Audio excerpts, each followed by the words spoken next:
Filipenses, capítulo 3, e vamos ler mais uma vez estes versículos.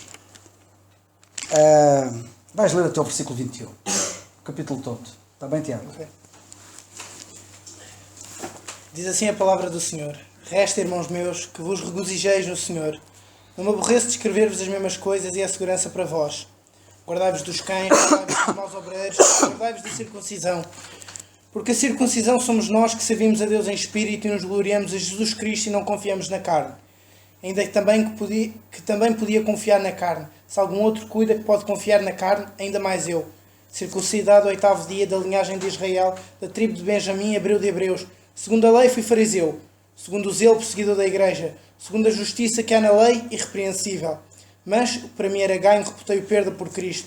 E, na verdade, tenho também por perda todas as coisas, pela excelência do conhecimento de Cristo Jesus, meu Senhor, pelo qual sofri a perda de todas estas coisas e as considero como esterco, para que possa ganhar a Cristo e seja achado nele, não tendo a minha justiça que vem da lei, mas a que vem pela fé em Cristo, a saber, a justiça que vem de Deus pela fé, para conhecê-lo e à virtude da sua ressurreição e à comunicação das suas aflições, sendo feito conforme à sua morte, para ver se, de alguma maneira, posso chegar à ressurreição dos mortos.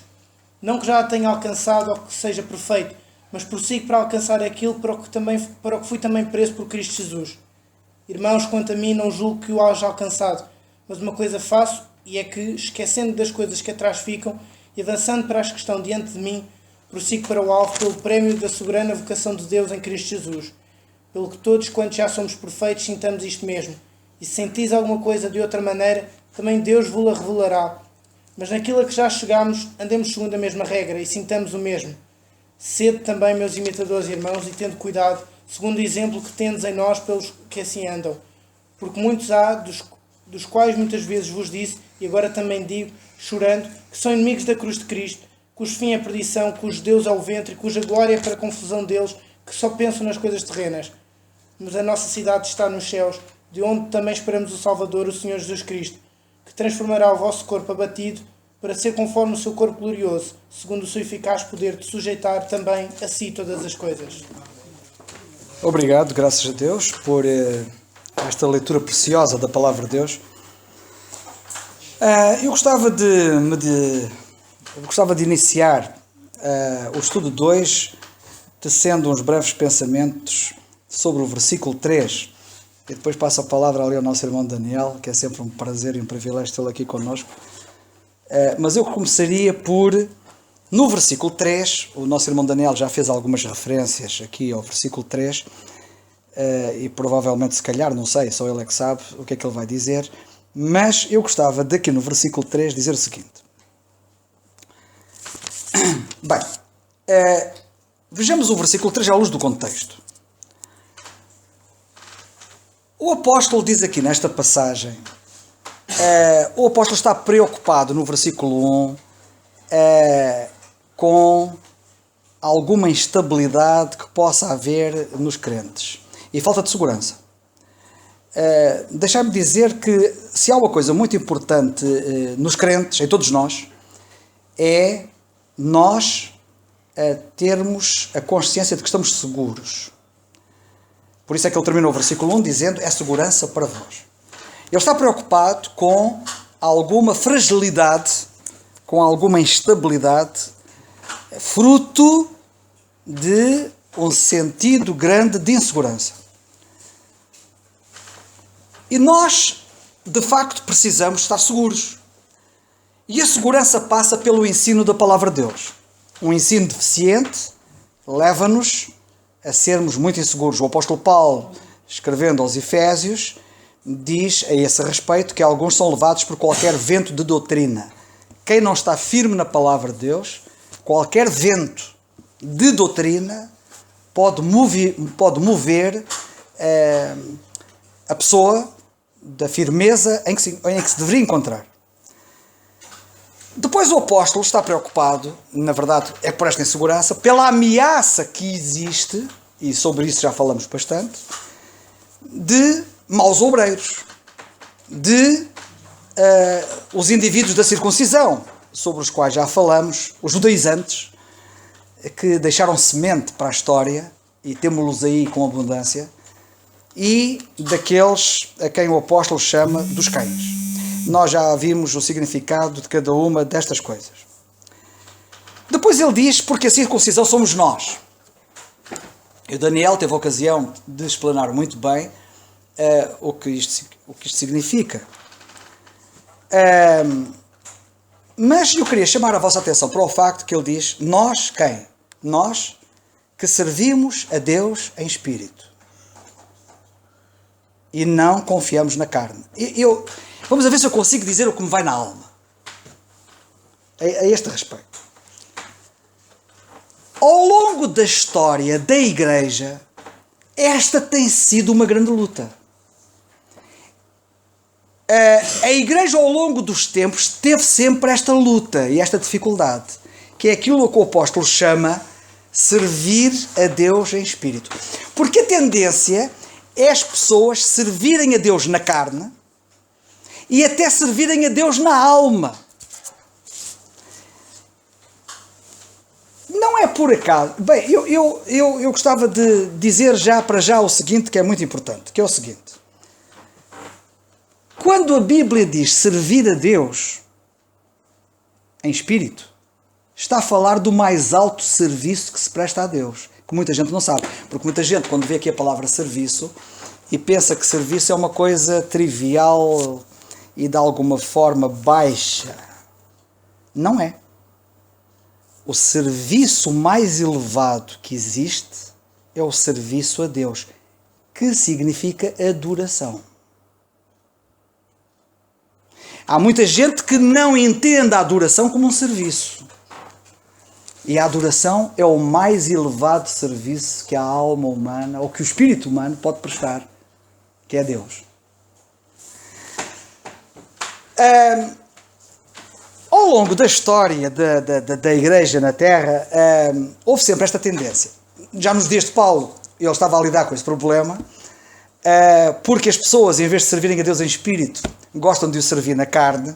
Aliás, não é por acaso que o versículo 3 diz que não confiamos na carne, na parte final.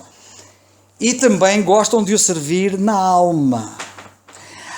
A alma puxa para a emoção. Há muito serviço emotivo.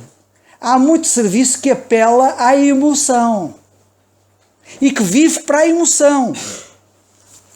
E isso é altamente perigoso. Estava eu a dizer que depois do tempo de Paulo ele falar acerca disto, isto tem tido outros contornos ao longo da história, porque os contornos às vezes mudam ao longo da história, mas o problema é o mesmo.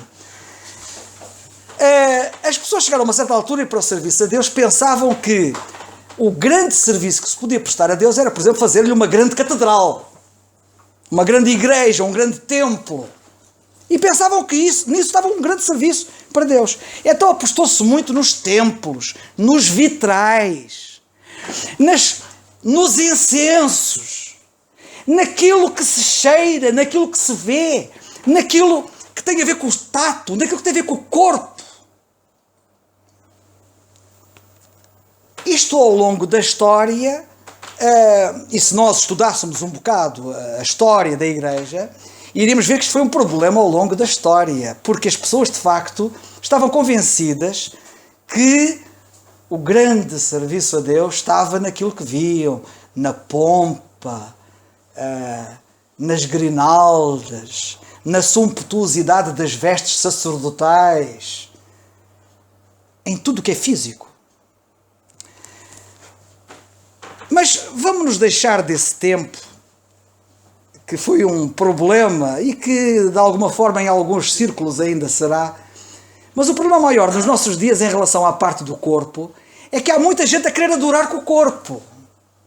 E saltam, e pulam, e dançam, e chamam aquilo adoração, louvor. E os estádios enchem-se, os pavilhões enchem-se. E claro que está associado à parte da emoção. Porque as pessoas emocionam-se, elas choram, elas riem, elas passam por um misto de várias emoções que nada tem a ver com a adoração a Deus. Porque a adoração a Deus não se faz com o corpo, nem se faz com a alma, que é a sede das emoções. Faz-se em espírito.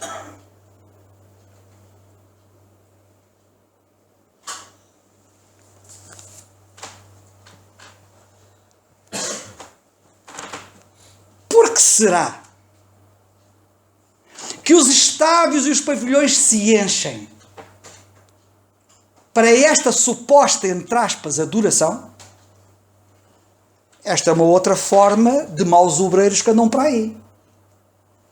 E porquê é que essas mesmas pessoas que supostamente dizem que vão louvar, louvor, no culto de oração não estão lá? No culto de oração não estão lá. Mas se forem lá para esses estádios e para essas, estão lá todos. E depois há outra coisa curiosa. A carne. As estrelas. A promoção pessoal. O pagar bilhete para entrar.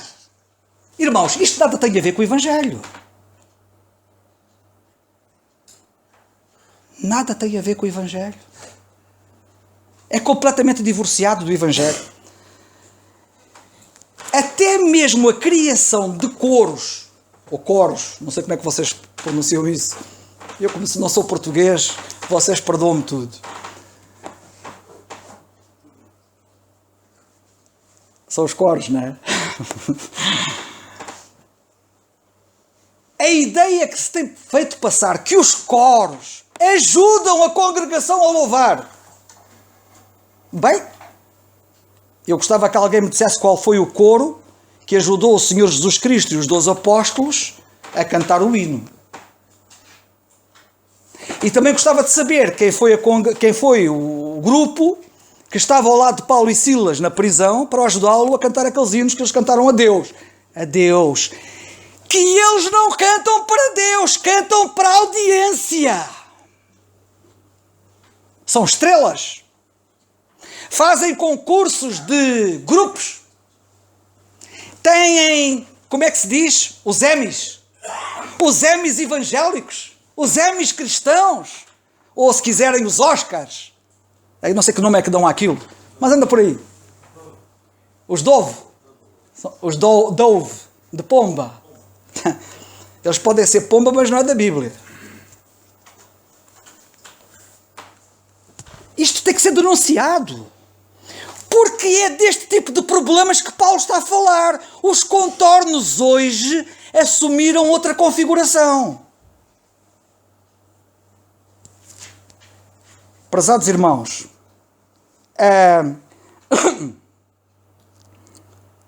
não confundamos a adoração física, porque depois vêm querer justificar. Porque a Miriam dançou. Porque os israelitas faziam assim e faziam assim, não sei o quê. Faziam. Então, mas eu agora vou à lei de Moisés ver como é que faço, é? É a lei de Moisés que me regula. Então, se eu vou fazer como Miriam também vou oferecer um animal em sacrifício, não é verdade? E também vou usar uns castiçais, que alguns usam. Erradamente. É isso que eu vou fazer? Por que será que não lemos nada nas epístolas de Paulo? Que é ali que temos a doutrina para a igreja, o ensino para a igreja se conduzir. Não temos nada de físico. E quando ele até fala em nós adorarmos a Deus, cantarmos hinos e cânticos espirituais, cantando e salmodiando no coração. Por que será? Sabeis o que é adorar em espírito? Eu vou ainda mais longe, um pouco apenas. O Senhor Jesus Cristo um dia virou-se para a audiência, aliás, a audiência era a mulher samaritana, era uma pequena audiência, mas virou-se para ela e disse-lhe que o Pai buscava adoradores, e os que o adorassem em espírito e em verdade. Muito podia ser dito acerca disto, e eu vou dizer muito pouquinho, só vou dizer, importa, disse ele, importa! Sabem que esta palavra importa é necessário. E esta expressão na língua original, no Evangelho de João, surge 3 vezes. esta expressão que ali é traduzida na língua portuguesa por importa, que é traduzida noutra passagem, no capítulo 3, antes desta, no capítulo 4, que também é importa que o Filho do Homem seja levantado. E uma outra, também no capítulo 3, antes desta que eu acabei de citar do capítulo 3, que diz: necessário vos é nascer de novo. Ou importa que nasçais. Nasceis? Nasceis. E agora? O verbo. Não se preocupem com isso. Nasçais. Acho que no contexto é que eu estou a dizer é nasçais. Mas se não for, peço perdão. Não. Bem, não se preocupem. Agora não vamos. O nosso problema aqui não é o português. Eu às vezes tenho dúvidas destas. Graças a Deus que eu sei em quem tenho querido. Mas destas eu tenho. Mas sabem de uma coisa? Importa que as pessoas nasçam de novo.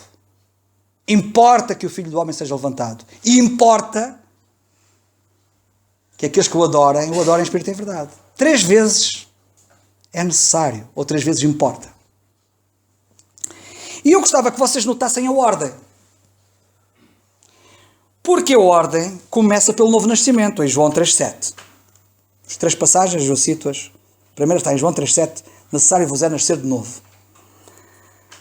A segunda está no mesmo capítulo e no versículo 14. Importa que o Filho do Homem seja levantado. E a terceira está em João 4,24, que diz: importa que os que o adoram em espírito e em verdade. 3 vezes. E notem a ordem. A primeira tem a ver com o Espírito de Deus. A primeira mostra-nos que são os que são regenerados pelo Espírito, os que nascem de novo. Por isso é que na Bíblia chama-lhe a regeneração. Paulo fala acerca da doutrina da regeneração e diz: a lavagem da regeneração do Espírito Santo. É o Espírito. O Senhor Jesus Cristo, em relação a Nicodemo, disse: tu ouves o vento e não sabes de onde vem, para onde vai. E ele falou do Espírito. A segunda passagem, a primeira é que tem a ver com o novo nascimento. A segunda passagem tem a ver com o facto de sermos justificados pela obra da expiação que o Senhor Jesus Cristo fez na cruz do Calvário. E a Bíblia diz: necessário é que ele seja levantado. E foi quando ele foi levantado que tornou tudo possível. E em último lugar nós temos a adoração. Ou seja, a adoração só pode ser efetuada por quem nasceu de novo e compreendeu a obra de Cristo na cruz do Calvário.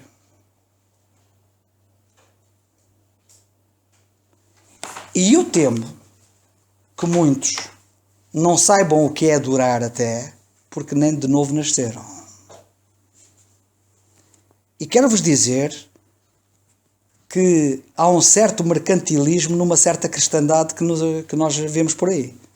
Muito comércio, muito negócio, com as coisas de Deus.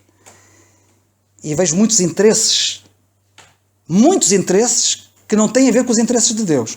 E eu, portanto, gostava de deixar este pensamento que é muito importante. Há um versículo que eu gostava de ler, que é o Salmo 89, que diz assim: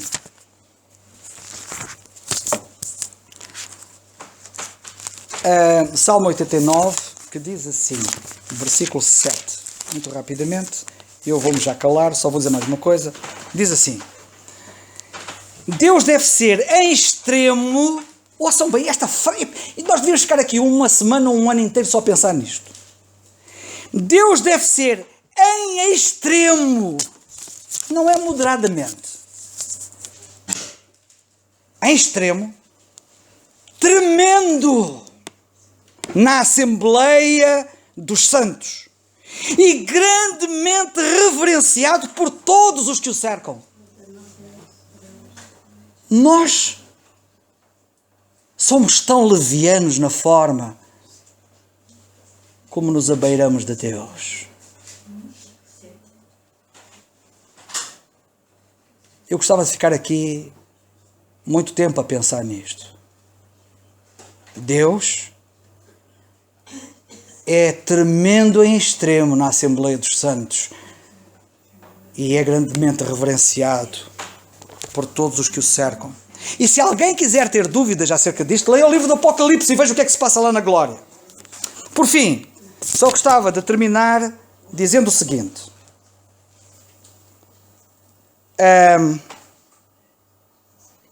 Ainda há uma outra passagem que eu gostava de ler já agora num instante. Provérbios 15:8.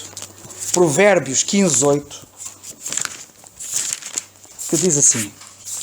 Eu estou a dizer isto para que a gente reflita. Para que a gente reflita sobre o que é servir a Deus.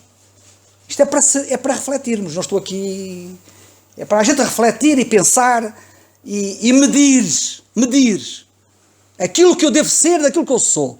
Aquilo que eu faço daquilo que eu devo fazer. Nós temos que fazer estas medições.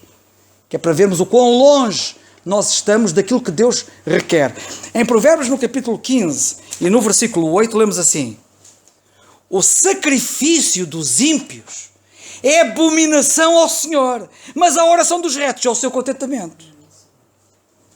Porque há muito ímpio, supostamente, a querer louvar a Deus. E isto é abominação ao Senhor. Se alguém não estiver salvo. Por isso é que eu falei naquelas 3 passagens em João e chamei a atenção da ordem em que elas aparecem. Por último, para terminar mesmo, a minha intervenção, eu queria chamar a vossa atenção para isto. Servimos a Deus em espírito. Eu podia falar muito ao longo desta linha, porque há uma grande diferença entre corpo, alma e espírito. Há pessoas até que pensam que alma e espírito é a mesma coisa. Não é. Estão muito ligados, mas não é a mesma coisa. Porque a própria Bíblia fala na separação da alma e do espírito, ou a divisão da alma e do espírito em Hebreus 4:12, se não estou em erro. Mas o que eu quero chamar a vossa atenção aqui, para o serviço a Deus em espírito, é que diz aqui, nos gloriamos em Jesus Cristo e não confiamos na carne. Irmãos, a adoração a Deus está nisto. Gloriarmos-nos, toda a glória que a gente possa ter, seja apenas e exclusivamente em Jesus Cristo. Não há pinga, não há ponta de glória para mim, nem para ninguém, a não ser para o Senhor Jesus Cristo. E só assim é que eu posso adorá-lo, servi-lo em espírito, sem confiar na carne. A carne, zero. Em mim, na minha carne, não habita bem algum. Mas no Senhor, o totalmente desejado, aquele que disse, as linhas caem em lugares deliciosos, o perfeito, o que está acima de tudo e de todos. Louvado seja o seu nome.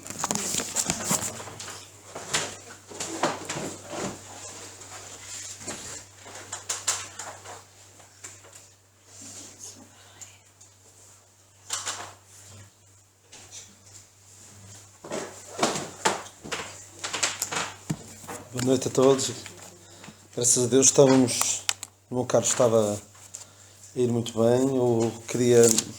Eu queria não falar hoje. Vou tentar falar um pouquinho, muito pouco. Irei talvez avançar um pouco nos versículos, mas depois também tenciono ficar algumas semanas. Vou falar até ao versículo 9, que é para depois ficar algumas semanas sem falar. Mas sobre esta questão do gloriar, que está relacionado com, já lemos algumas vezes, mas está relacionado também com esta questão da circuncisão. Gostaria de ler com os irmãos, em primeiro lugar, Gálatas 6:12.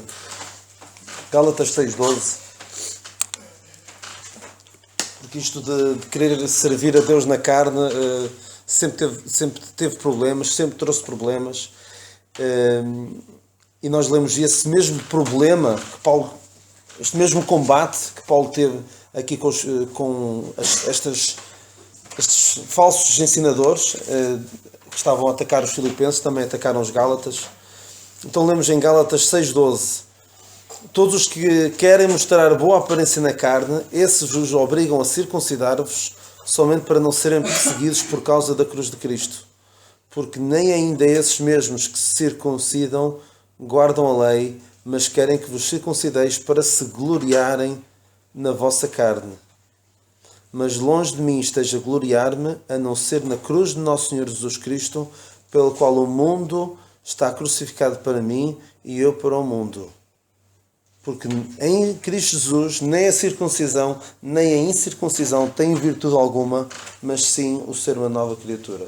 Infelizmente, vivemos num mundo em que o que interessa é a aparência, é o físico. E quase todas as pessoas vivem para aquilo que é visível. Mas o apóstolo Paulo diz também, não atentando nós nas coisas que são visíveis, mas nas que são invisíveis. Em 2 Coríntios 4, 18. Não atentando nós nas coisas que se veem, mas nas que se não veem. Porque as que se veem são temporais e as que se não veem são eternas. Infelizmente o mundo vive assim.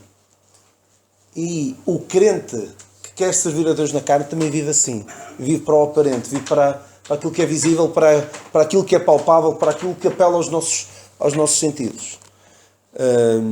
Para os nossos ouvidos, como o irmão Carlos falou da música, o nosso olfato, do incenso, de grande sumptuosidade para os nossos olhos. Infelizmente o mundo assim vive. O crente que anda na carne também vive assim e parece tudo muito bom. E quando nós falamos e damos ênfase ao estudo da palavra de Deus, poucos são os que se interessam. Porquê? Porque o crente carnal não quer saber do que diz a palavra de Deus. E depois vai saber o que é que ele pensa sobre determinado assunto e vamos ver que não bate certo com o que a Bíblia diz. Porquê? Porque não o conhece. Porque é carnal. O seu discernimento não é espiritual. Não está em sintonia com o que a palavra de Deus diz. Puder, não quer saber do que a palavra de Deus diz. Então, muito cuidado com pôr-nos debaixo, pôr-nos a querer viver segundo a carne. E quando eu digo viver segundo a carne, não é necessariamente a carne, digamos, pecaminosa, a carne que nos leva a fazer coisas que desonram a Deus. Há uma carne muito subtil, que é a carne religiosa. Esta carne religiosa contra a qual Paulo teve de lutar. Se calhar os seus problemas maiores nem eram os pecados como os da igreja de Corinto, que havia fornicação, havia pecado claro, aquilo ninguém punha em causa que aquilo era pecado, mas o pecado da religião, que é muito subtil e que parece ali nos Gálatas, parecia que aqueles Gálatas eram as pessoas mais espirituais à face da terra. Como tenho dito, eram pessoas que não só tinham aceitado o Evangelho da graça de Deus, como agora até guardavam a lei. Aquilo, ninguém os batia em termos de espiritualidade aparente. Mas aquelas pessoas eram carnais.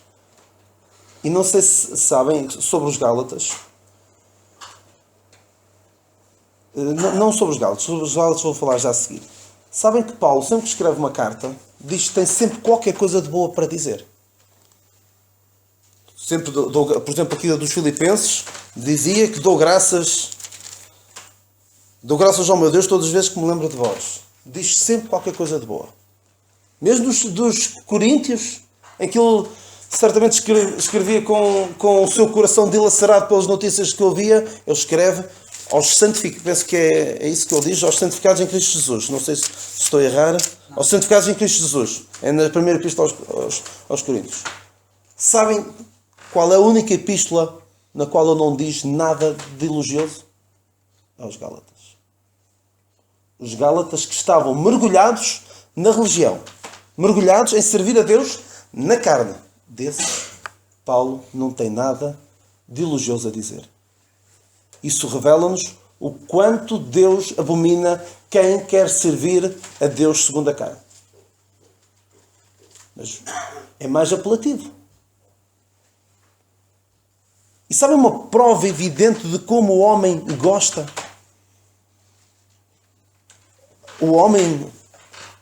Todo homem tem religião em si. E mesmo aqueles que dizem que não têm religião, têm a sua própria religião. Muitos têm aquela religião que eu chamo self-service. Eu sou...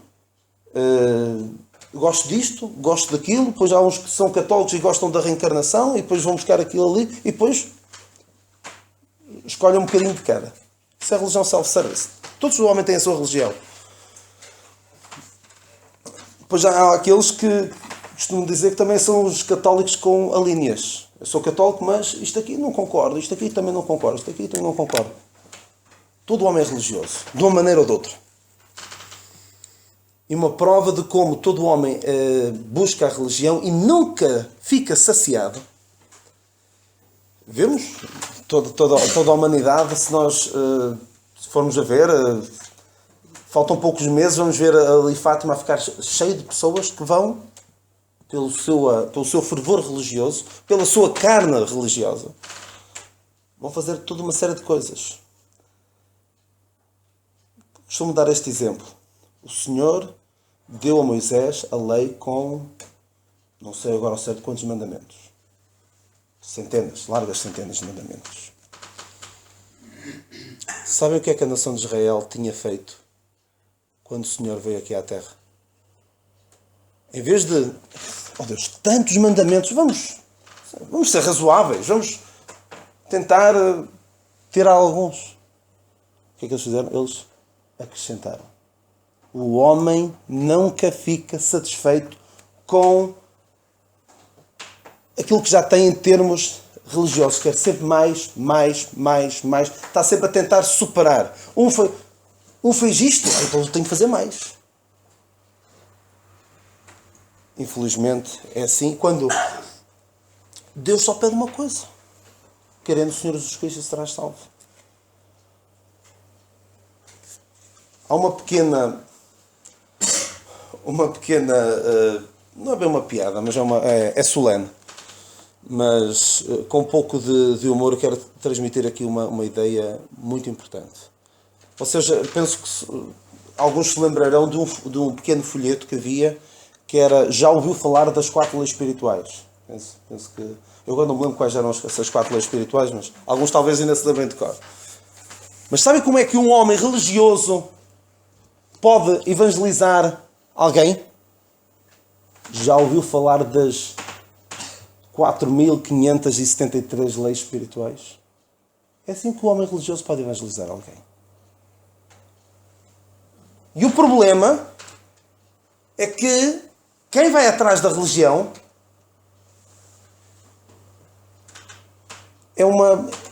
entra numa espiral destrutiva. Nunca mais sai dali. Nunca mais se desenreda daquilo. Quer sempre mais. E aquilo nunca dá a segurança à pessoa. Porque o que o apóstolo Paulo, o que nós apresentamos, é meramente a mensagem mais simples, mais eficaz, que algum mundo alguma vez conheceu, querendo o Senhor Jesus Cristo e serás salvo. E mais nada. A palavra de Deus diz que Deus é justo e justificador daquele que tem fé em Jesus. Ponto final, parágrafo. Quem quer pôr mais alguma coisa nunca vai ficar descansado. Como já tive a ocasião aqui de dizer, e vou voltar a dizer também por amor àqueles que não ouviram, se eu quiser acrescentar algo à salvação, para além de estar a destruí-la, a salvação que Deus oferece, nunca vou ter a certeza. E dizia um grande evangelista do passado, dizia que se eu para ser salvo precisasse de crer no Senhor Jesus Cristo e fazer uma coisa tão simples como vergar o dedo, um bocadinho que fosse, e se eu tivesse fé não só no que Cristo fez, mas também em alguma coisinha que fiz, primeiro, a salvação deixava de ser pela graça. Porque eu podia gloriar-me em alguma coisa que eu fiz. Eu podia chegar ao céu e dizer, Senhor, obrigado porque morreste por mim, porque enviaste o teu filho, o Senhor Jesus Cristo, para morrer por mim. Mas eu também fiz uma coisinha. É pouquinho, mas eu fiz. Atenção. Lá está, o tal gloriar na carne. A Deus seja a glória, como nós costumamos cantar. E além disso, dizia este irmão, eu nunca teria a certeza da salvação. Porque nunca tinha a certeza de que tinha feito bem. Vão perguntar a qualquer pessoa que seja religiosa, tem a certeza? Não. E diz, ninguém pode ter a certeza. Quando a Bíblia fala claramente que o teu filho tem a vida.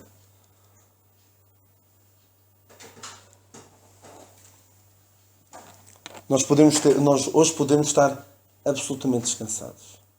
Mas o homem religioso nunca vai ter a certeza de vida eterna. Estão a tentar. Infelizmente assim é. E tal como o apóstolo também diz, assim como recebestes a Cristo, assim andai nele também. Se recebemos de uma forma em que só Ele é que é dada a glória, agora também a nossa prática, a nossa maneira de agir, a maneira como nós nos conduzimos, deve ser de forma a dar glória apenas a Ele. Servir a Cristo em espírito e não servir a Deus na carne. O Senhor nos abençoe, que nos ajude a meditar nestas verdades e que também possa servir de consolação para nós. O Senhor fez tudo para que nós agora apenas nos limitássemos a querer, a aceitar e ficarmos descansados na sua graça, não só para a salvação, mas também para a nossa vida prática. Graças a Deus que não falaste esses versículos todos que já ias falar e depois já não falavas mais. Portanto, vais falando com calma que o Senhor vai cuidar. Graças a Deus por estes momentos preciosos.